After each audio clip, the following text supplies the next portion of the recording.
നമ്മുടെ ഗതാഗത വകുപ്പിൻ്റെ 50 ദിവസം പിന്നിട്ടിരിക്കുന്നു, എല്ലാ വകുപ്പുകളെയും പോലെ തന്നെ. അപ്പോൾ ഈ വകുപ്പിൻ്റെ ഉണ്ടായിട്ടുള്ള പ്രധാനപ്പെട്ട കാര്യങ്ങൾ നിങ്ങളോട് പറയാനും നിങ്ങളുടെ എല്ലാവരും അഭിപ്രായങ്ങൾ കേൾക്കാനും ചോദ്യങ്ങൾ ശ്രദ്ധിക്കാനുമാണ് ഇന്ന് ഈ പത്രസമ്മേളനം വിളിച്ചിട്ടുള്ളത്. ആദ്യമായി പ്രസ് കോൺഫറൻസ് തുടങ്ങുന്ന ഉടനെ തന്നെ എനിക്ക് പറയാനുള്ളത്,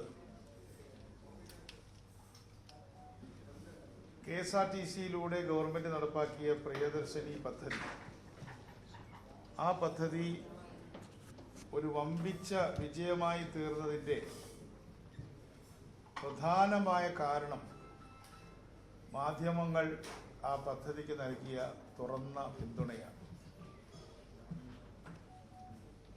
ഒരു മാസം പിന്നിടുമ്പോൾ, ഇന്നലെ ഒരു മാസം പിന്നിട്ടു, ഒരു മാസം പിന്നിടുമ്പോൾ ആ പ്രിയദർശിനി പദ്ധതി എവിടെ നിൽക്കുന്നുവെന്നും മാധ്യമങ്ങൾ ഇന്നലെ വളരെ ഭംഗിയായി ജനങ്ങളോട് എത്തിക്കുകയും അതിൻ്റെ ഒരുപാട് പോസിറ്റീവായ കാര്യങ്ങൾ എടുത്തു കാണിക്കുകയും ചെയ്തത് തീർച്ചയായിട്ടും അങ്ങേയറ്റം സ്വാഗതാർഹമാണ്. മാധ്യമങ്ങളുടെ പിന്തുണ നമ്മുടെ ഗതാഗത വകുപ്പിനും അതുപോലെ തന്നെ KSRTCക്കുമെല്ലാം തുടർന്ന് നൽകണമെന്ന് ഞാൻ ആമുഖമായി അഭ്യർത്ഥിക്കുകയാണ്. പ്രിയദർശിനി പദ്ധതിയെക്കുറിച്ച് പറഞ്ഞുകൊണ്ട് തന്നെ തുടങ്ങാം.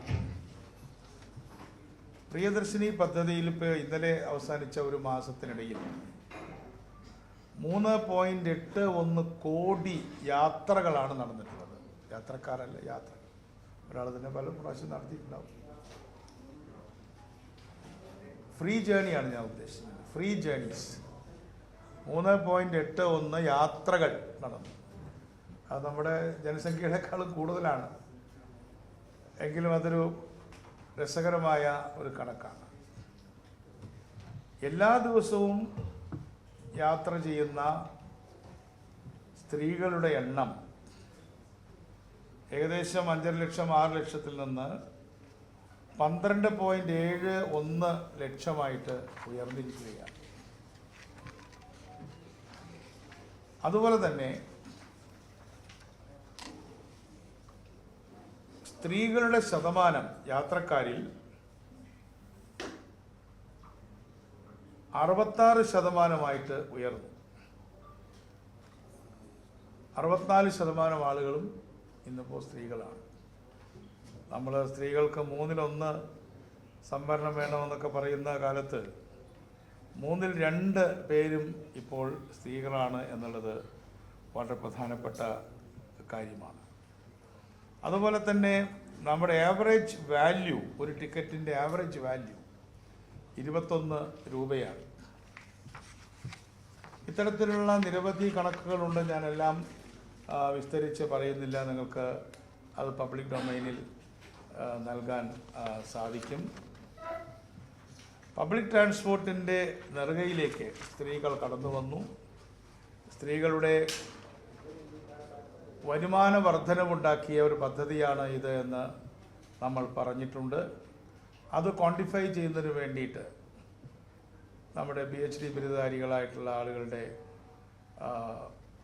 ചുമതലയിൽ ചില കാര്യങ്ങൾ നമ്മുടെ ശ്രീ ചിത്ര എഞ്ചിനീയറിംഗ് കോളേജുമായി ബന്ധപ്പെട്ടുകൊണ്ട് ചെയ്യുവാൻ ഞങ്ങൾ തീരുമാനിച്ചിരിക്കുകയാണ്. സ്വാഭാവികമായും കൂടുതൽ KSRTC സർവീസ് ഉള്ള സ്ഥലങ്ങളിലാണ് കൂടുതൽ ആളുകൾ യാത്ര ചെയ്തിട്ടുള്ളത് എന്നുള്ളത് എടുത്തു പറയേണ്ടതായിട്ടില്ല, എല്ലാവർക്കും അറിയുന്ന കാര്യങ്ങളാണ്. അതിൻ്റെ വിശദാംശങ്ങളിലേക്കും തന്നെ ഞാൻ കൂടുതൽ പോകാൻ ആഗ്രഹിക്കുന്നില്ല. പക്ഷേ രസകരമായിട്ടുള്ള ഒരു കാര്യം, ഇതിൻ്റെ ഒരു ഇമ്പാക്റ്റ് പരിസ്ഥിതിയിലും ഉണ്ടായിട്ടുണ്ടെന്ന് കേൾക്കുമ്പോൾ ഒരുപക്ഷെ പലർക്കും അത് രസകരമായിട്ടും കൗതുകകരമായിട്ടും തോന്നും. നമ്മുടെ വണ്ടികൾ പുറപ്പെടുവിക്കുന്ന കാർബൺ ഡൈ ഓക്സൈഡ് 1000 പാസഞ്ചറിന് 504 കിലോഗ്രാം ആയിരുന്നു. എന്നാൽ അത് 404 കിലോഗ്രാമായിട്ട് കുറഞ്ഞു. അപ്പോൾ നമ്മൾ KSRTC ക്ലീനറായി, എയർ പെർ ക്യാപിറ്റ നമ്മൾ നോക്കുന്ന സമയത്ത് ക്ഷമിക്കണം, കുറച്ചുകൂടെ ക്ലീൻ എയറാണ് നമ്മളിപ്പോൾ പെർ ക്യാപിറ്റ കൊടുക്കുന്നത്. കാർബൺ ഡൈ ഓക്സൈഡ് എല്ലാം ഉണ്ടാകുന്നുണ്ട്, പക്ഷെ കൂടുതൽ ആളുകളെ കൊണ്ടുപോകുന്നതുകൊണ്ട്, ആളുകളെ കമ്മിറ്റ് ചെയ്യുന്നതുകൊണ്ട് നമുക്ക് CO2 carbon dioxide per 1000 passengers 504 അത് 404 100 കിലോഗ്രാം, അത് ഒരു സൈസബിൾ നമ്പറാണ്, കുറഞ്ഞിരിക്കുകയാണ്. ഇത്തരത്തിലുള്ള ഒരുപാട് കണക്കുകൾ നമ്മളിപ്പോൾ എടുത്തിട്ടുള്ളതെല്ലാം ഞാൻ ഈ പത്രസമ്മേളനത്തിൽ പറയേണ്ടതായിട്ടില്ല എന്ന് നിങ്ങൾക്കറിയാം. അതുപോലെ തന്നെ പ്രിയദർശിനിയുടെ ഫീഡ്ബാക്ക് നിങ്ങൾക്ക് ഞങ്ങളെക്കാൾ കൂടുതൽ ഫീഡ്ബാക്ക് കിട്ടിയിട്ടുണ്ട്. അതിൽ സ്റ്റാർ എന്നുള്ള രീതിയിൽ നമ്മുടെ ആപ്പിൽ 1 സ്റ്റാർ 2 സ്റ്റാർ 4 സ്റ്റാർ അങ്ങനെ കിട്ടും. അതിൽ 5 സ്റ്റാറുകൾ 11,572 ആണെങ്കിൽ 1 സ്റ്റാർ വെറും 1,227 മാത്രമാണ്. അത് നല്ലതാണെന്ന് പറഞ്ഞ ആളുകളിൽ തന്നെ 5 സ്റ്റാറിലും പ്രസ് ചെയ്തവരാണ് 1 സ്റ്റാറിൽ പ്രസ് ചെയ്തവരുടെക്കാൾ എത്രയോ കൂടുതൽ, അതായത് 10 ഇരട്ടി ആളുകൾ. 1 സ്റ്റാറിൽ പ്രസ് ചെയ്തതിൻ്റെ 10 ഇരട്ടി ആളുകൾ 5 സ്റ്റാറിലും പ്രസ് ചെയ്തിട്ടുണ്ട്. അതേസമയം 2 സ്റ്റാറിൽ പ്രസ് ചെയ്തതൊക്കെ വളരെ കുറവാണ്. എന്തായാലും അതൊക്കെ ഒരു ഇൻഡിക്കേറ്ററുകളും പഠനത്തിൻ്റെ കാര്യമാണ്. ഞാനതെല്ലാം വിശദമായിട്ട് പറയേണ്ട ആവശ്യമില്ല. ഞാൻ ആ വിഷയത്തിൽ കൂടുതൽ പഠനങ്ങൾ ആവശ്യം ഉള്ള ആളുകൾക്ക് അതിൻ്റെ റിപ്പോർട്ടുകളൊക്കെ തരാൻ KSRTC എപ്പോഴും വില്ലിംഗ് ആയിരിക്കും. മറ്റൊരു കാര്യം ഉണ്ടായിട്ടുള്ളത്, ഇത് ടൂറിസം സെക്ടറിനെ കൂടി ബാധിക്കാന്ന് പറഞ്ഞാൽ നല്ല അർത്ഥത്തിൽ ബാധിച്ചിട്ടുണ്ട്. കാരണം ഇപ്പോൾ മലക്കപ്പാറ, ചാലക്കുടിയിലുള്ള മലക്കപ്പാറ സാധാരണ ആളുകൾ ജോലിക്ക് പോകുന്ന സ്ഥലമല്ല, അത് ടൂറിസത്തിന് വേണ്ടി മാത്രം പോകുന്ന ആൾക്കാരാണ്. അവിടെ 48% ഗ്രോത്ത് ഉണ്ടായിട്ടുള്ളത് നമ്മുടെ പാസഞ്ചറിൽ. ഏതാണ്ട് പകുതിയിലധികം ആൾക്കാർ, 10 പേര് പോകുന്നത് 15 ആൾ പോയിട്ടുണ്ട്. അപ്പോൾ അവിടുത്തെ ആളുകൾക്കത് ബെനിഫിറ്റഡ് ആവുമല്ലോ, അവിടുത്തെ ലോക്കൽ പബ്ലിക്കിനും അത് ബെനിഫിറ്റഡ് ആവും. അപ്പോൾ ഗവി എന്ന് പറഞ്ഞാൽ അറിയാൻ ഒരു വനമാണ് ഗവി എന്ന് പറയുന്നത്. അവിടേക്ക് 30% ആളുകൾ കൂടുതൽ പോയിട്ടുണ്ട്. നെല്ലിയാമ്പതിയിലേക്ക് 46% ആൾക്കാർ പോയിട്ടുണ്ട്. അതേപോലെ തന്നെ പൊന്മുടിയിലേക്ക് ഏതാണ്ട് 31% ആളുകൾ അധികം പോയിട്ടുണ്ട്. അപ്പോൾ നമ്മുടെ ഹിൽ സ്റ്റേഷനിലുള്ള നമ്മുടെ ടൂറിസ്റ്റ് സ്പോട്ടിലേക്ക് വളരെയധികം ആളുകൾ പോകുന്നുണ്ട്. അതിൻ്റെ ഒരു കൂടുതൽ ആളുകൾ കയറുന്നതിൻ്റെ ബുദ്ധിമുട്ട് സാധാരണ നിലയ്ക്കൊക്കെ ഉണ്ടാവുമല്ലോ, എങ്കിലും അതൊക്കെ നമുക്കിനി മിറ്റിഗേറ്റ് ചെയ്യേണ്ട കാര്യങ്ങളാണ് എന്നാണ് എനിക്ക് ആദ്യമുഖമായിട്ട് പറയാനുള്ളത്. എന്തായാലും നമ്മളെ സംബന്ധിച്ചിടത്തോളം ഒരു വലിയ സക്സസ്ഫുള്ളായിട്ടുള്ള ഒരു പദ്ധതി നടപ്പാക്കിയതിൻ്റെ ചാരിതാർത്ഥ്യത്തിൽ ഞങ്ങൾ ഡിപ്പാർട്ട്മെൻറ്റ് മുന്നോട്ട് പോകുമ്പോൾ നിങ്ങൾ വലിയ പിന്തുണ നൽകി. ജനങ്ങളും അത് നല്ല രീതിയിൽ അതിനെ പിന്താങ്ങിയെന്ന് മാത്രമല്ല, പൊളിറ്റിക്കലായിട്ട് പറയുമ്പോൾ ആദ്യത്തെ ദിവസത്തെ ഉദ്ഘാടനത്തിന് പ്രതിപക്ഷം വരില്ല എന്നൊക്കെ പറഞ്ഞെങ്കിലും പ്രതിപക്ഷത്തിൻ്റെ ഭാഗത്തു നിന്നും വളരെ നല്ല ഒരു സമീപനം, അതിനെ എതിർക്കുന്നതോ അതിനെ വേണ്ടാന്ന് പറയുന്നതുമായിട്ടുള്ള, അതിനെ നിരുത്സാഹപ്പെടുത്തുന്ന യാതൊരു തരത്തിലുള്ള നടപടിക്രമങ്ങളും ഉണ്ടായില്ല എന്നുള്ളതിൽ പ്രതിപക്ഷ കക്ഷികളോട് ഞങ്ങൾക്ക് വളരെയധികം, രാഷ്ട്രീയം ഞാൻ പറയാണ്, വളരെ തൃപ്തിയാണുള്ളത്. അവരുടെ സംഘടനകളിൽ ചില സംഘടനകളൊക്കെ ഒരു ദിവസമൊക്കെ വനിതാ സംഘടനയൊക്കെ സമരം ചെയ്തെങ്കിലും അതൊന്ന് പിന്മാറുകയാണ് ചെയ്തത്. അതെല്ലാം അതെല്ലാം തന്നെ നമുക്ക് വലിയ ആവേശം നൽകിയിട്ടുണ്ട്. മറ്റു കാര്യങ്ങൾ ഞാൻ ചുരുക്കത്തിൽ പറയാം. നമ്മുടെ വാഹന, പ്രത്യേകിച്ചും KSRTCയെ സംബന്ധിച്ചിടത്തോളം നമ്മൾ 2 നയങ്ങളാണ് ഇപ്പോൾ എടുത്തിട്ടുള്ളത്. ഒന്ന് വികേന്ദ്രീകരിക്കുക, നമ്മുടെ അഡ്മിനിസ്ട്രേഷൻ്റെയും മറ്റു കാര്യങ്ങൾ വികേന്ദ്രീകരിക്കുക. മറ്റൊന്ന് ജനകീയവൽക്കരിക്കുക. വികേന്ദ്രീകരണം, ജനകീയവൽക്കരണം എന്നീ 2 ആശയങ്ങളുടെ പുറത്താണ് ഞങ്ങളിപ്പോൾ മുന്നോട്ട് പോയിക്കൊണ്ടിരിക്കുന്നത്. അതിൻ്റെ ഭാഗമായി ഞങ്ങളുടെ എല്ലാ ഡിപ്പോകളിലും 94 ഡിപ്പോകളിൽ MLA-മാർ, അതാത് സ്ഥലത്തെ MLA-മാർ ചെയർമാനായിട്ടുള്ള ഒരു ട്രാൻസ്പോർട്ട് മാനേജ്മെൻറ്റ് കമ്മിറ്റി ഈ ആഴ്ച തന്നെ നിലവിൽ വരും. ക്ഷമിക്കണം. അതിൻ്റെ എല്ലാ തരത്തിലുള്ള നടപടികളും ഓർഡറുകളുമായി കഴിഞ്ഞു. എല്ലാ നിയമസഭാ പ്രാതിനിധ്യമുള്ള പാർട്ടികൾക്കും അതിൽ അംഗത്വം ഉണ്ടായിരിക്കും. ഒപ്പം തന്നെ മുനിസിപ്പൽ ചെയർമാൻ അല്ലെങ്കിൽ മേയർ അല്ലെങ്കിൽ പഞ്ചായത്ത് പ്രസിഡന്റ് അവർക്കും അതിൽ അംഗത്വം ഉണ്ടായിരിക്കും. മുനിസിപ്പാലിറ്റി ആണെങ്കിൽ ഈ ഡിപ്പോ നിൽക്കുന്ന സ്ഥലത്തെ കൗൺസിലറും അതിലംഗമായിരിക്കും, പഞ്ചായത്താണെങ്കിൽ മെമ്പറായിരിക്കും. മൂന്നാമത്തെ ഒരു കാര്യം നിങ്ങളെ അറിയിക്കാനുള്ളത്, വളരെ നാളായിട്ട് ഉള്ള ഒരു പദ്ധതിയായിരുന്നു PM റാഹത്ത് എന്ന പദ്ധതി. കേന്ദ്ര ഗവൺമെൻറ്റിൻ്റെ പദ്ധതിയാണ്. അത് ഇതുവരെ നടപ്പാക്കാതിരിക്കുകയായിരുന്നു. ആ പദ്ധതി എന്താണെന്ന് പറഞ്ഞാൽ, ആക്സിഡൻറ്റ് പറ്റിക്കഴിഞ്ഞാൽ, ജീവൻ അപായമുള്ള ആക്സിഡൻ്റ് ആണെങ്കിൽ, അല്ലെങ്കിൽ ജീവാപായം എന്ന് പറയുമ്പോൾ മരിച്ചതല്ല, അതിനുള്ള മരിക്കത്തക്ക തരത്തിലുള്ള ഒരു ആക്സിഡൻ്റ് ആണെങ്കിൽ അതിന് 1.5 ലക്ഷം രൂപ വരെ നമുക്ക് ഗവൺമെൻറ്റിൽ നിന്നും കിട്ടുന്നുണ്ട്. പക്ഷെ അത് 24 മണിക്കൂറിനകത്ത് റിപ്പോർട്ട് ചെയ്ത് FIR ഇടണം.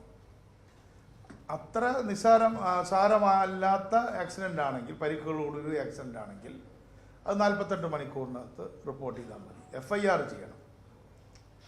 അപ്പോൾ ഇത് നമ്മുടെ ആശുപത്രികളിൽ കുറച്ചൊരു ബുദ്ധിമുട്ടുണ്ട്. 24 മണിക്കൂറും ആക്സിഡൻറ്റ് കേസ് വരും.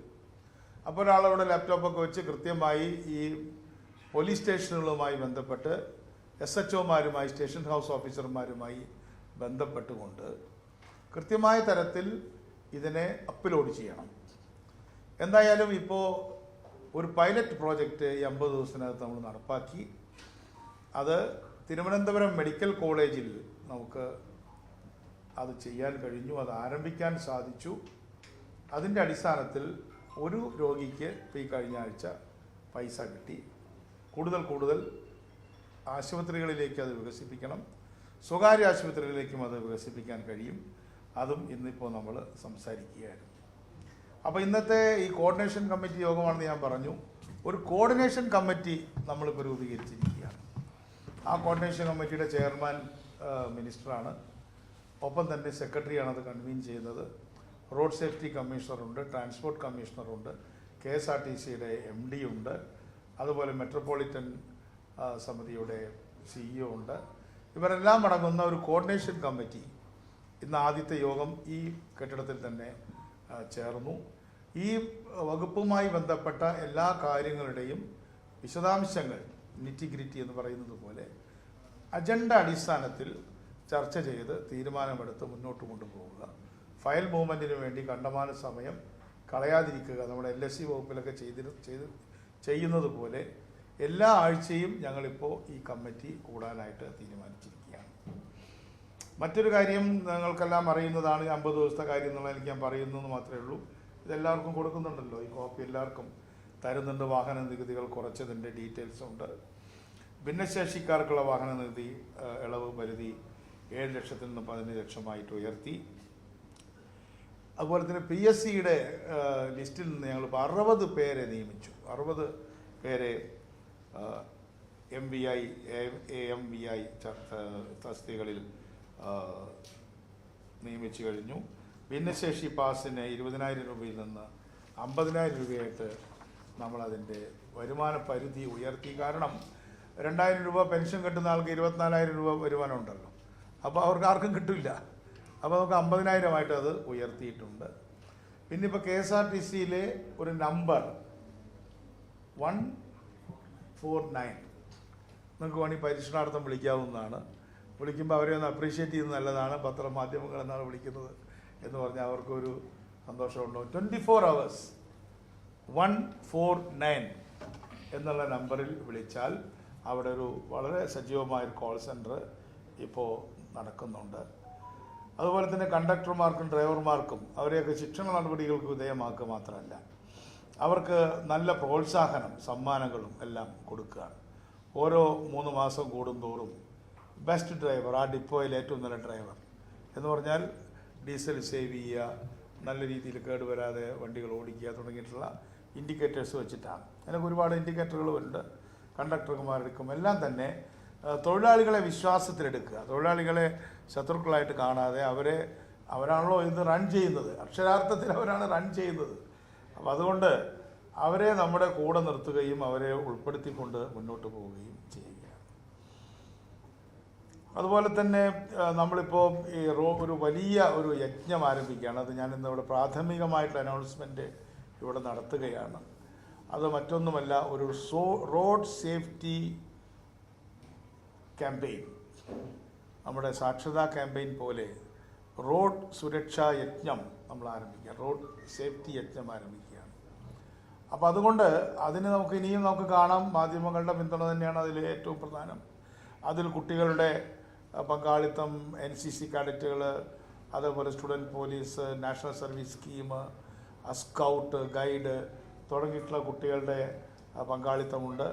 കുട്ടികളുടെ കരിക്കുലത്തിൽ, +2 വരെയുള്ള കുട്ടികളുടെ കരിക്കുലത്തിൽ ഇത് ഉൾപ്പെടുത്തണമെന്ന് പറഞ്ഞുകൊണ്ട് ഇപ്പോൾ ട്രാൻസ്പോർട്ട് കമ്മീഷണർ ഒരു കരിക്കുലം തയ്യാറാക്കിയിട്ടുണ്ട്. അത് വിദ്യാഭ്യാസ മന്ത്രിയുമായിട്ട് ചർച്ച ചെയ്തുകൊണ്ടിരിക്കുകയാണ്. വളരെ ചെറിയൊരു കാര്യമായിട്ട് തോന്നുമെങ്കിലും നമ്മുടെ സീബ്ര ലൈനുകൾ, കാൽനട യാത്രക്കാരുടെ സൗകര്യത്തിന് വേണ്ടി സീബ്ര ലൈനുകളുടെ വിഡ്ത്ത് ഡബിൾ ചെയ്യുകയാണ്. അതിനെയും കൂട്ടണമെന്നുള്ള അഭിപ്രായമാണ് ഞങ്ങൾക്കുള്ളത്. കാരണം സീബ്ര ലൈൻ ചില സ്ഥലത്തൊക്കെ 1.5 മീറ്ററേ ഉള്ളൂ. അപ്പോൾ ജീവനിൽ കൊതിയുള്ള ആരും സീബ്ര ലൈനിൽ കയറില്ല. അപ്പോൾ അത് 3 മീറ്ററും 6 മീറ്ററുമായിട്ടൊക്കെ വികസിപ്പിച്ചുകൊണ്ടിരിക്കുകയാണ്. കിഴക്കേക്കോട്ടയിൽ മാത്രമാണ് അത് ഇംപ്ലിമെൻറ്റ് ചെയ്തത്. നഗരത്തിലെല്ലായിടത്തും ഇനി വീതി കൂടിയ സീബ്ര ലൈനുകൾ വരയ്ക്കുകയും ആളുകളെ സീബ്ര ലൈനുകളിൽ കൂടെ ക്രോസ് ചെയ്യാൻ പ്രേരിപ്പിക്കുകയും സീബ്ര ലൈനിലേക്ക് വണ്ടികൾ കയറി വരരുത് എന്ന ഒരു സന്ദേശം കൊടുക്കുകയും ചെയ്യാൻ തീരുമാനിച്ചിരിക്കുകയാണ്. ഇത്രയും കാര്യങ്ങളാണ്, ഒരുപാട് കാര്യങ്ങൾ ഞാൻ പറഞ്ഞു. ഈ 50 ദിവസം കൊണ്ട് നടന്ന പ്രധാന കാര്യങ്ങൾ ഇതൊക്കെയാണ്. ഇനി 100 ദിവസത്തെ പരിപാടിയുമായിട്ട് ഞങ്ങൾ മുന്നോട്ട് പോകുന്നു. തിരുവനന്തപുരത്തിന് സന്തോഷകരമായൊരു കാര്യം, നമ്മുടെ വേളിയിൽ നിന്ന് കഠിനംകുളം വരെ പാർവതി പുത്തനാറിലൂടെ സിയാലിൻ്റെ ഒരു സൗരോർജ്ജ ബോട്ട് ആരംഭിക്കുകയാണ്. ഇന്നിപ്പോൾ അതിൻ്റെ സർവേ ഒക്കെ നടന്നുകൊണ്ടിരിക്കുകയാണ്, ഓടിച്ചു നോക്കിക്കൊണ്ടിരിക്കുകയാണ്. അപ്പോൾ അത് എത്രയോ കാലത്തിന് ശേഷമാണ്. അതൊരു പാസഞ്ചർ ബോട്ടാണ്, അല്ലാതെ ടൂറിസ്റ്റുകൾക്ക് വാടകയ്ക്ക് എടുത്തിട്ടുള്ള ബോട്ടല്ല. എല്ലാ ദിവസവും പോയിക്കൊണ്ടിരിക്കും, ആളുണ്ടോ ഇല്ല എന്നുള്ളതല്ല. അപ്പോൾ അതിന് നമ്മുടെ പാർവതി പുത്തനാറ് വീണ്ടും പതിറ്റാണ്ടുകൾക്ക് ശേഷം നമ്മളിപ്പോൾ ഒരു ഗതാഗതത്തിന് തുറന്നു കൊടുക്കുകയാണ്. വാടകയ്ക്ക് എടുക്കേണ്ട കാര്യമില്ല, നിങ്ങൾക്ക് ചെറിയ പൈസയ്ക്ക് അതിൽ യാത്ര ചെയ്യാം. ഇപ്പം അതിന് യാത്രാ സൗകര്യം എന്നതിനേക്കാൾ ഒരു ടൂറിസ്റ്റ് അട്രാക്ഷനായിരിക്കും കൂടുതൽ. കഠിനംകുളം കായലിൽ ചെന്ന് കറങ്ങി തിരിച്ച് അതേ സ്പോട്ടിലേക്ക് തന്നെ തിരിച്ചു വരുന്നതായിരിക്കും. ഇത്രയും കാര്യങ്ങളാണ് ഇപ്പോൾ നമ്മൾ ഇന്ന് പത്രസമ്മേളനത്തിൽ പറയാൻ ആഗ്രഹിക്കുന്നത്.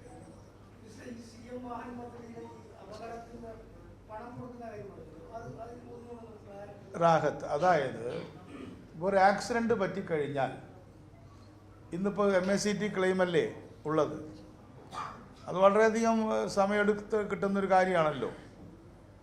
ഇപ്പം മരിക്കാതെ വളരെ വലിയ പരിക്ക് പറ്റിയ ഒരാൾ, അല്ലെങ്കിൽ ചെറിയ പരിക്ക് പറ്റിയ ഒരാൾക്ക് ട്രീറ്റ്മെൻറ്റിന് പൈസ വേണ്ടേ? ആ ട്രീറ്റ്മെൻറ്റിന് 1.5 ലക്ഷം രൂപ വരെ ഒരു ഇൻഷുറൻസ് ഇല്ലാത്ത ആൾക്കും കൊടുക്കുകയാണ്. വളരെ അട്രാക്റ്റീവായിട്ടുള്ള പദ്ധതിയാണ്. പക്ഷേ 7 ദിവസമേ കൊടുക്കുള്ളൂ. 24 മണിക്കൂറിനകത്ത് FIR കാണിക്കണം. കാരണം ആക്സിഡൻറ്റ് തന്നെയാണെന്ന് അറിയണമല്ലോ. ആ ആക്സിഡൻറ്റ് പറ്റുന്ന ആളുകൾക്ക് 1.5 ലക്ഷം രൂപയുടെ ട്രീറ്റ്മെൻറ്റ്. ഈ ഒരു പദ്ധതി എന്തുകൊണ്ടാണ് മുൻ ഗവൺമെൻറ് ചെയ്യാതിരുന്നത് എന്ന് എനിക്ക് അറിഞ്ഞുകൂടാ. എന്തായാലും നമ്മളത് തുടങ്ങി, നമ്മൾ സെക്രട്ടറി നമ്മളോട് ജോയിൻ ചെയ്യാണ്. അത് 2-3 ആളുകളെ ആയിട്ടുള്ളൂ, പക്ഷേ വളരെ വേഗം വരും. ഇനി ആശുപത്രികളോട് ഞങ്ങൾ അവരെ സമീപിക്കുകയാണ്. അതിലൊരു ക്രിട്ടിക്കലായ പ്രശ്നം, ഈ ആശുപത്രിയിൽ ഒരാൾ 24 മണിക്കൂർ ഇതിനു വേണ്ടി ഇരിക്കണം, ഡെഡിക്കേറ്റഡായിട്ട്.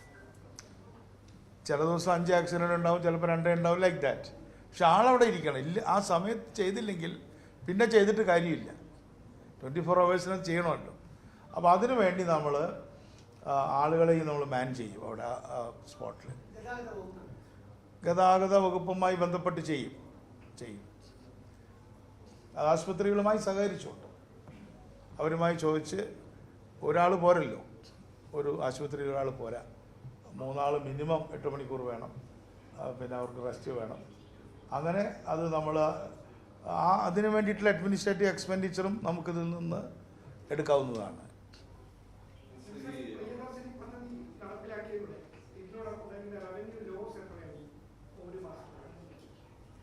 റവന്യൂ ലോസ് ഞങ്ങൾ കണക്കാക്കിയതിനോട് അടുത്ത് തന്നെയാണ്. 60 കോടി ഒരു മാസത്തേക്ക് നമുക്ക് വേണം. ഇപ്പോൾ നമുക്ക് 600 കോടി ഇപ്പം നമുക്ക് ബജറ്ററി പ്രൊവിഷൻ വന്നു എന്നുള്ളതാണ് ഈ പ്രിയദർശിനി പരിപാടിയുടെ ഏറ്റവും കാതലായ ഭാഗം.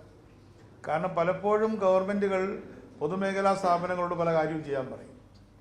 അവർ ചെയ്തു തുടങ്ങി അതിൻ്റെ ലോസൊക്കെ അല്ലെങ്കിൽ അവർക്കതിന് വേണ്ടി വരുന്ന ഭാരമൊക്കെ ചെന്ന് പറയുമ്പോൾ ധനകാര്യ വകുപ്പിൽ വളരെയധികം കാലതാമസം ഉണ്ടാവും. ബഹുമാനായ മുഖ്യമന്ത്രി അദ്ദേഹം ധനകാര്യമന്ത്രിയും കൂടെ ആയതിൽ വളരെ എഫിഷ്യൻ്റായിട്ട് കാര്യങ്ങൾ നടക്കുന്നതിന് സഹായകരമായി നമുക്ക് 600 കോടി രൂപ ബജറ്ററി പ്രൊവിഷനുണ്ട്. അത് നമ്മൾ വാങ്ങിച്ചെടുത്താൽ മതി. മറ്റേത് കണക്ക് കൂട്ടി അപ്പോൾ ഫയൽ എഴുതി അത് എങ്ങനെയല്ല വേറെ തരത്തിലാണ് എഴുതേണ്ടിയിരുന്നത്, അങ്ങനെയുള്ള സംസാരങ്ങളൊന്നും തന്നെ ഉണ്ടായിട്ടില്ല. വളരെ സുഗമമായിട്ട് ആ പൈസ നമുക്ക് കിട്ടാൻ ബജറ്ററി പ്രൊവിഷൻ ഉള്ളതുകൊണ്ട് വളരെ സഹായകരമായി.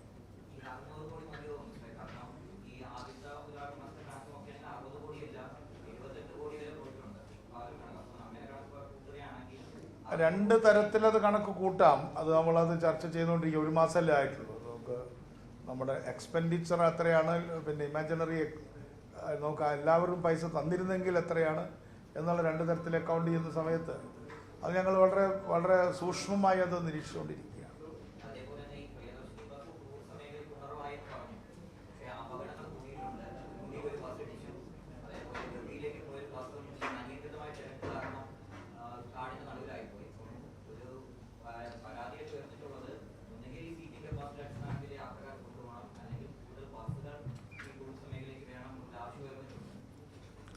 ബസ്സുകൾ കൂടുതൽ ഇടുന്നതിന് ഞങ്ങളുടെ കയ്യിൽ ഇപ്പോൾ ബസ്സിനൊരു കുറവുണ്ട്. ഇപ്പോൾ ബസ് സ്പോൺസർ ചെയ്യാനായിട്ടുള്ള അഭ്യർത്ഥന നമ്മൾ നടത്തിയെങ്കിലും അത് പ്രോആക്റ്റീവായിട്ട് ഞങ്ങൾ ഇറങ്ങിയിട്ടില്ല. ഇപ്പോൾ MLA-മാർ അവരുടെ ഫണ്ടിൽ നിന്ന് ഓരോ ബസ് വാങ്ങിച്ചു തരണം എന്നുള്ളത് ആ നിയമം എനിക്ക് വരാൻ പോവുകയാണ്, അതിനുള്ള പ്രൊവിഷൻ. അതുപോലെ തന്നെ പഞ്ചായത്തുകൾക്ക്, മുനിസിപ്പാലിറ്റികൾക്ക്, ജില്ലാ പഞ്ചായത്തുകൾക്കൊക്കെ ഞങ്ങളെ സഹായിക്കാനായിട്ട് സാധിക്കും. അപ്പോൾ അതിൻ്റെയും നിയമങ്ങൾ നമ്മൾ അമെൻഡ് ചെയ്തുകൊണ്ടിരിക്കുകയാണ്. അത് നിങ്ങൾക്ക് ഒരു മാസത്തിനകത്ത് അത് ക്ലിയർ ആവുമെന്ന് എനിക്ക് തോന്നുന്നു. അങ്ങനെ വരുന്ന സമയത്ത് നമുക്ക് വേണ്ട സ്ഥലത്ത് അത് കൂട്ടിയിടാൻ കഴിയും. പിന്നെ നമ്മുടെ ആളുകളും ഇപ്പോൾ ഒരു മാസം ആയല്ലോ, വളരെയധികം ഇടിച്ച് കയറരുത്. കണ്ടക്ടർമാർക്ക് വളരെയധികം ബുദ്ധിമുട്ടുണ്ട്. നിങ്ങളും കൂടെ ഞങ്ങളെ സഹായിക്കണം. ഒരുവിധം ആൾ കയറിയാൽ വാതിലടയ്ക്കുന്ന ഒരു സ്ഥിതി നമുക്ക് ഉണ്ടാകണം. സ്റ്റെപ്പിലൊന്നും യാത്ര ചെയ്യരുത്. ഇതൊക്കെ ഞങ്ങളിപ്പോൾ ഒരു കർശനമാക്കുകയല്ല, എങ്കിലും ആദ്യത്തെ ഒരു ഉണർവുണ്ടല്ലോ. അപ്പോൾ അതുകൊണ്ട് ഇല്ല കുറഞ്ഞു വരാത്തതിൻ്റെ കാരണം ഇത് ഉപയോഗിക്കുന്ന വലിയൊരു നമ്പർ ആളുകളും ജോലിക്ക് പോകുന്നവരാണ്.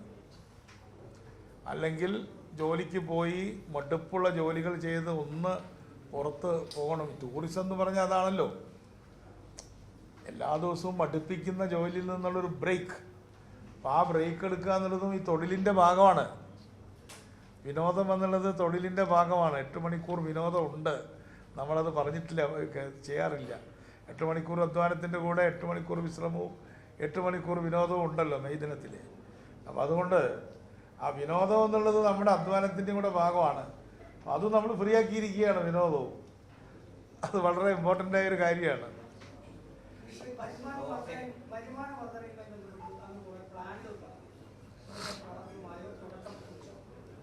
തീർച്ചയായിട്ടും എൻ്റെ തുടക്കം കുറിച്ചു. ഇപ്പം ഞങ്ങൾ ഈ മാസത്തിൻ്റെ തിരക്കിലായിരുന്നു എങ്കിലും പരസ്യങ്ങൾ ഉണ്ടാക്കുന്ന കാര്യത്തിൽ, അതേപോലെ തന്നെ റേഡിയോ ഇതിനകത്ത് വയ്ക്കുന്നതിന് വേണ്ടിയിട്ടുള്ള പല റേഡിയോ സെറ്റുകൾ ഇതിനകത്ത് കേൾപ്പിക്കുന്ന കാര്യങ്ങൾ, വാർത്തകൾ മാത്രമല്ല അതിൽ കൂടെ പരസ്യവും വരുമല്ലോ. ഇതൊക്കെ നമ്മുടെ കൂടെ വന്നിട്ടുണ്ട്. അതുപോലെ തന്നെ വെറും സ്റ്റിക്ക് ചെയ്തിട്ടുള്ള പരസ്യം മാത്രമല്ല, നമുക്കൊരു മൂവി ആയിട്ടുള്ള പരസ്യത്തിൻ്റെ കാര്യങ്ങൾ, അതൊക്കെ നമുക്കൊരു ടേക്സ് ടൈം. നമുക്കതൊക്കെ ചിലത് ടെൻഡർ ചെയ്യണം, അങ്ങനെയൊക്കെ ഉണ്ട്. വേറെ ആരോ ഒന്ന് ചോദിച്ചല്ലോ. ഇല്ല, ശമ്പളം എല്ലാം KSRTC കൊടുക്കുന്നുണ്ട്, പ്രശ്നമാണ്. അല്ല, അത് ആദ്യത്തെ ഒരാഴ്ച അവർക്ക് 6 ദിവസത്തെ ശമ്പളമാണ് കിട്ടിയത്. പിന്നെ ഇപ്പോൾ അത് ക്ലിയർ ചെയ്തല്ലോ, കൊടുത്തു. ഇപ്പോൾ ഫുൾ ആർക്ക് കൊടുത്തു? എങ്ങനെ? അതൊന്നും വസ്തുതകളല്ല. ഇപ്പോൾ താൽക്കാലികക്കാർക്കും ഇന്നിപ്പോൾ 16 വിത്തിൻ ഫ്യൂ ഡേയ്സ് അവരുടെ ഫുൾ ശമ്പളം നമ്മൾ കൊടുക്കുകയാണ്. 15 ദിവസമാണ് ആദ്യത്തെ ശമ്പളം, 6 ദിവസത്തെയാണ് കൊടുത്തത്. ഇല്ല ഒരു ആഴ്ചത്തെ ഇപ്പോൾ ഒന്നുമില്ല കൊടുക്കുന്നുണ്ട്. നോ പ്രോബ്ലം, ശമ്പളത്തിനൊന്നും പ്രോബ്ലം ഇല്ല. അത് എന്തെങ്കിലും പക്ഷെ ടെലിയു ഇത് ബജറ്ററി സപ്പോർട്ടിലാണ് പോണത്, ഇൻഡസ്ട്രി സപ്പോർട്ടഡ് അല്ല. ക്ലിയർ അല്ലേ? ഇല്ല, പുറത്താക്കുന്നു, ആരും പുറത്താക്കും. യെസ്. അപ്പം അത് ഇന്ന് ഉണ്ട്. അപ്പം നമ്മളത് ഇന്നിപ്പോൾ പറയാം. വെയിറ്റ് ഒരാളുടെ ഇത് പറഞ്ഞു കഴിയട്ടെ. നമ്മൾ അവർക്കൊരു ആംനസ്റ്റി, അതായത് ഒരു വിട്ടുവീഴ്ച ചെയ്യുകയാണ് അല്ലേ. മാർച്ച് 26 വരെയുള്ള അതിൻ്റെ ഡീറ്റെയിൽസ് അനൗൺസ് ചെയ്യാം. ഇന്ന് ഞങ്ങളുടെ കോർഡിനേഷൻ കമ്മിറ്റിയിൽ അതൊരു പ്രധാന അജണ്ടയായി. നിങ്ങളടക്കമുള്ള ആയിരക്കണക്കിന് ആൾക്കാർ ഇളവ് കിട്ടും. ഞാൻ പോലീസിൻ്റെ മന്ത്രിയാണ്. അത് ട്രാൻസ്പോർട്ട് വകുപ്പിനോട് ചോദിച്ചിട്ട് വല്ല കാര്യമുണ്ടോ? പറയാം, എവിടെയെങ്കിലും ശ്രദ്ധിച്ചിട്ടുണ്ടെങ്കിൽ പറയാം.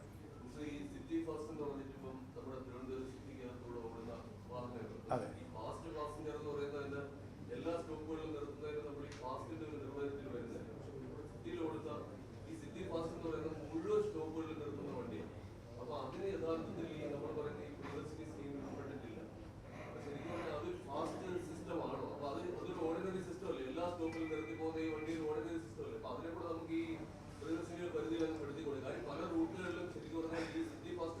ഞങ്ങളുടെ ആഗ്രഹം പിന്നെ എക്സ്പ്രസും ഫാസ്റ്റ് പാസറും ഒക്കെ പ്രിയദർശിനി ആക്കണം എന്നാണ്. പക്ഷെ ഇപ്പം അതിനുള്ള അല്ല, അങ്ങനെയാണ് അൾട്ടിമേറ്റ്. പക്ഷെ ഇപ്പം അതിനുള്ള ഒരു നിവൃത്തിയില്ല. ഇപ്പം അതിനുള്ള മാർഗം ഇല്ല. അതുകൊണ്ടാണ് റൈറ്റ്. എന്തോ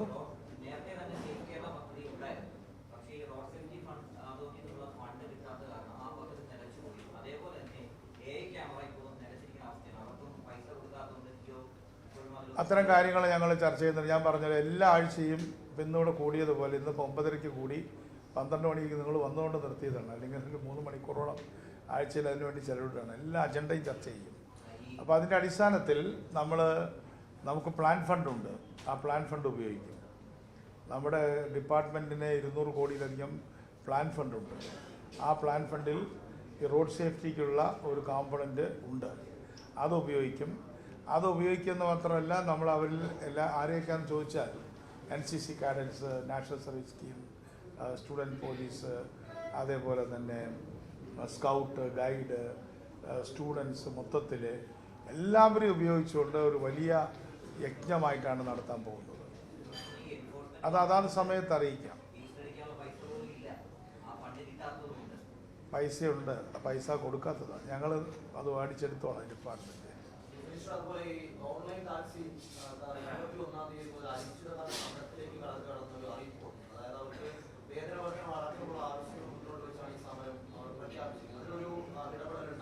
അതിന് ഇടപെടൽ മാത്രമല്ല, അത് ഞാൻ പിന്നെ സമയക്കുറവ് കൊണ്ട് പറയാതിരുന്നതാണ്. 6 പേരല്ലേ സജു, 6 കമ്മിറ്റി മീറ്റിംഗ്.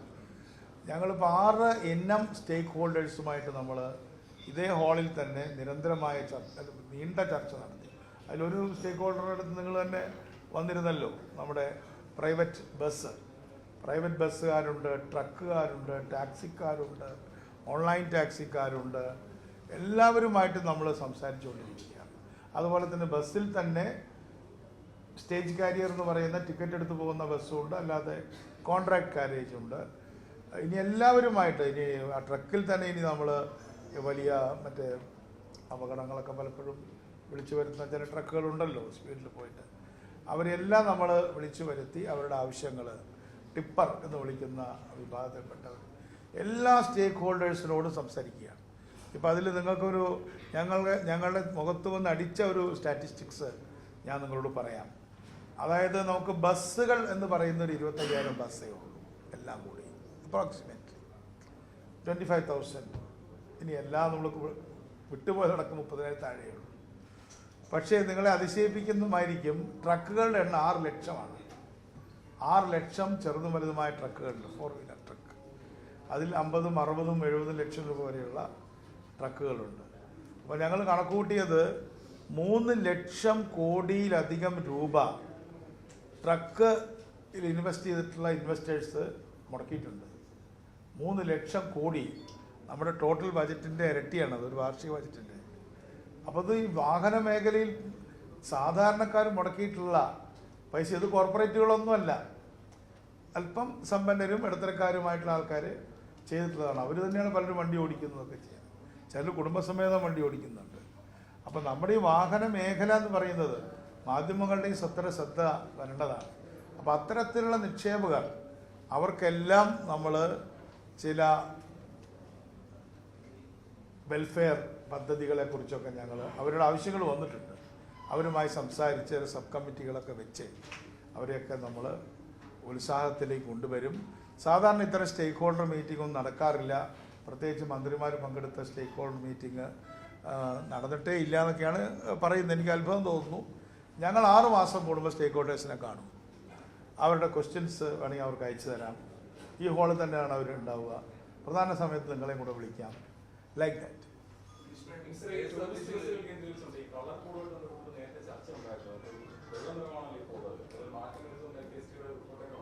അതിൻ്റെ കുറച്ച് സാങ്കേതികമായ കാര്യമായതുകൊണ്ട് ഞാനിപ്പോൾ അത് അനൗൺസ് ചെയ്യുന്നില്ല, പക്ഷെ അത് ലിബറലായിരിക്കും.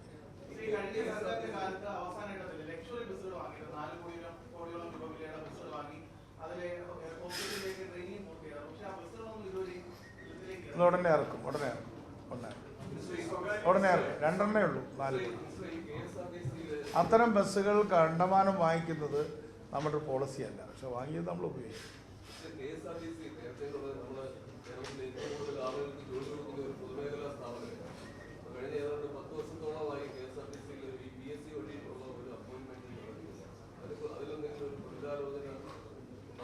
സമയമെടുക്കട്ടെ, ഇരിക്കട്ടെ. അല്ല, അത് വേണ്ടി വരുമല്ലോ, ലോങ് റണ്ണിൽ നമുക്ക് വേണ്ടി വരുമല്ലോ, നമുക്ക് ആളുകൾ വേണം. പിന്നെ താൽക്കാലിക ഡ്രൈവർമാരെയൊക്കെ വെച്ച് ഓടിക്കുമ്പോൾ അവരും ഇപ്പം ഞാൻ ഗവേഷണ പ്രബന്ധങ്ങൾ കണ്ടു, ഈ ഡ്രൈവർമാരുടെ മാനസികാവസ്ഥയെക്കുറിച്ച് ആളുകൾ വലിയ റിസർച്ച് ചെയ്തുകൊണ്ടിരിക്കുകയാണ്, അവരുടെ ടെൻഷനും അവരുടെ വരുമാനമില്ലായ്മയൊക്കെ വെച്ച്. അതുകൊണ്ട് ഡ്രൈവർമാർ കഴിയുന്നത് ഇപ്പോൾ ലോങ് റൂട്ടിൽ ഓടുന്നവരൊക്കെ പെർമനൻ്റ് ആക്കണം എന്നുള്ളൊരു പൊതു നിർദ്ദേശം കൊടുത്തിട്ടുണ്ട്. എല്ലാം പറ്റില്ല, അതൊക്കെ സ്വിഫ്റ്റൊക്കെ ഒന്നും ഇപ്പോൾ എടുത്തിട്ടില്ല. എന്തായാലും ഞാൻ ഒരു അനൗൺസ്മെൻറ്റ് കൂടെ പറയാൻ നിങ്ങൾ കൊടുത്തതാണ്. നമ്മുടെ പ്രിയദർശിനിയുമായി ബന്ധപ്പെട്ട് അന്ന് ഞാനത് അനൗൺസ് ചെയ്തുകൊണ്ട് ഞാൻ പറയുന്നില്ല, അത് ആ കമ്മിറ്റി പ്രവർത്തനം തുടങ്ങി. കെ പത്മകുമാർ കമ്മിറ്റി പ്രവർത്തനം ആരംഭിച്ചു, അതിൻ്റെ ആദ്യത്തെ സിറ്റിംഗ് കഴിഞ്ഞു, അവർ ഹിയറിംഗ് വയ്ക്കുന്നുണ്ട്. ആ കമ്മിറ്റി എന്തായാലും 1 മാസം 1.5 മാസം കൊണ്ട് അതിൻ്റെ റിപ്പോർട്ടുകൾ തരുന്നതായിരിക്കും. ആദ്യത്തെ യോഗം കഴിയും.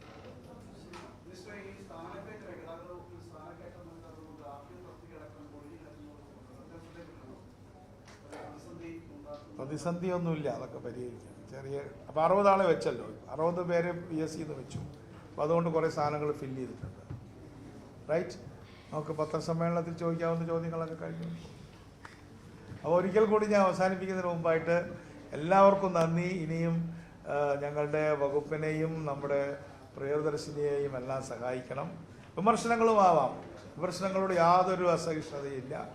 ചിലർ നന്നായി വിമർശിച്ചിട്ടുണ്ട്, ആ വിമർശിച്ചവരോടോ വിമർശനങ്ങളോടോ യാതൊരു അസഹിഷ്ണുതയില്ല. ക്രിട്ടിക്കലായിട്ട് തന്നെ നിങ്ങൾ അതിനെ ഇവാലുവേറ്റ് ചെയ്തോളൂ. നമുക്ക് അവസാനിപ്പിക്കാം. അത് ഞാൻ പറഞ്ഞല്ലോ, മോഡിഫിക്കേഷൻ്റെ കാര്യത്തിൽ അത് പറയുന്നത് ഗുഡ് ക്വസ്റ്റ്യൻ, അതുപോലെ ഡിസ്കസ് ചെയ്തു. ഈ മോഡിഫിക്കേഷനിൽ അവർ തന്നെ പറയും വോക്കൽ എന്നുള്ളൊരു സംഭവമുണ്ട്. എന്ന് പറഞ്ഞാൽ എന്താ അർത്ഥം എന്നറിയോ? വലിയ സ്പീക്കറുകൾ പുറത്തേക്ക് കേൾപ്പിച്ചിട്ട് ഒരു കുട്ടി മരിച്ചുപോയി, വണ്ടിയിൽ പാട്ട് വെച്ച് പുറത്തു നിന്ന് നൃത്തം ചെയ്ത് ആ വണ്ടി സ്റ്റാർട്ടായി അല്ലേ. ഒരു കാര്യം ഞാൻ കർശനമായിട്ട് പറയാം, ഈ ഗവൺമെൻറ് പൊതുവിൽ വളരെ പെർമിറ്റിംഗ് ഗവൺമെൻറ്റാണ്, അല്ല അനുവദിക്കുന്ന ഗവൺമെൻറ്റാണ്, ലിമിറ്റ് ചെയ്ത് പോവുമല്ല. പക്ഷേ നമ്മൾ കൊടുക്കുന്ന പെർമിഷൻസ്, നമ്മൾ കൊടുക്കുന്ന മൃദുഭാവത്തിലുള്ള അനുവാദങ്ങൾ ദുരുപയോഗപ്പെടുത്തുകയും ദുരന്തങ്ങളിലേക്ക് നീങ്ങുകയും ചെയ്താൽ കർശനമായ നടപടികളുണ്ടാവും, വാഹനം കണ്ടുകെട്ടും. അതുകൊണ്ട് വോക്കൽ വെച്ചവരൊക്കെ ആ ചോദ്യം ചോദിച്ചത് നന്നായി. വോക്കിൽ വെച്ചവരൊക്കെ വേഗം അഴിച്ചോടണം. ഏത് സമയത്തും വാഹനം പിടിക്കും. അത് ബാക്കിയുള്ള മോഡിഫിക്കേഷൻസൊക്കെ നമുക്ക് കളർ മാറ്റിയത് തുടങ്ങിയിട്ടുള്ള അതൊക്കെ അനൗൺസ് ചെയ്യും. ടെക്നിക്കലായിട്ട് നമ്മൾ പത്രസമ്മേളനത്തിലല്ലാത്ത പറയുന്നത് അല്ലേ, അത് പറയുമല്ലോ, അത് കൃത്യമായിട്ട് അത് അനുവദിക്കുന്നുണ്ട്, അത് പറയുന്നതാണ്. കൂടുതൽ വാർത്തകൾക്ക് News 18 കേരളം യൂട്യൂബ് ചാനൽ സബ്സ്ക്രൈബ് ചെയ്യുക.